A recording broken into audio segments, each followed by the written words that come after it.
My wife woke up and looked out the window of our house and could see the flames. So she hollered to me, and so we started phoning people. 2 people can't put out a fire down there. So it was to get the other people. We got up and we could see the glow of the ashes, and we knew that it was the cove, and it was not an easy thing to go.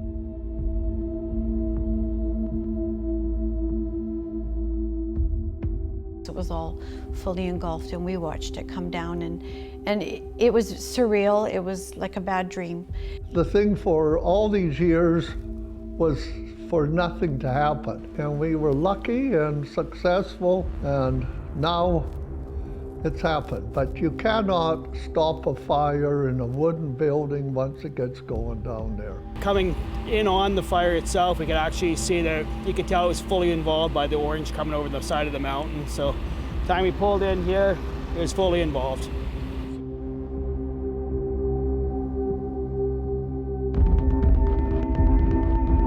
The Tide Rip Grizzly Tours office, there's Prince of Wales whale watching office, and a house. There was the old Wastel house went to. It rips me to the core, the history of Telegraph Cove and the tourism that it brings to our neighborhood with whale watching and camping and all that stuff. It was one of those moments where you realize things have shifted or changed that won't come back.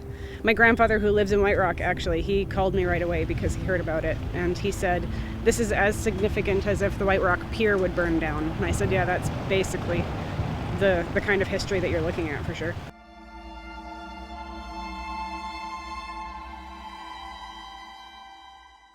The loss of the Killer Whale Cafe and the Sultry Pub is just devastating. I mean, there's nothing else out here to eat at. A lot of the local wages and employment's definitely been hurt, including the businesses. The fire took out a lot of side businesses that are dependent on the cove, as we are.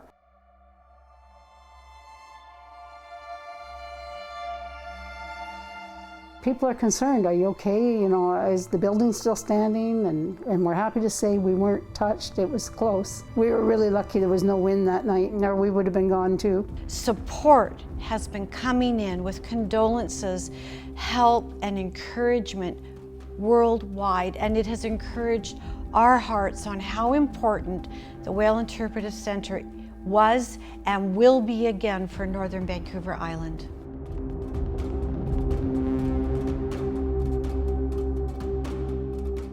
We are feeling encouraged, and we are feeling so hopeful for the future of Telegraph Cove, and hopefully that will include another building for the Whale Interpretive Centre. Telegraph Cove will have to start thinking about how to deal with the food services. We never really lost any accommodation. The restaurant is a big part, and that whale center.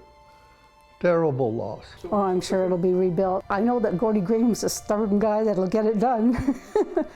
But somehow it will be rebuilt, I'm sure. I don't know how long it'll take, but there's too much love and support behind the resort for it to fail. We can't speculate on the future, but we are hopeful that there will be a future for Telegraph Cove.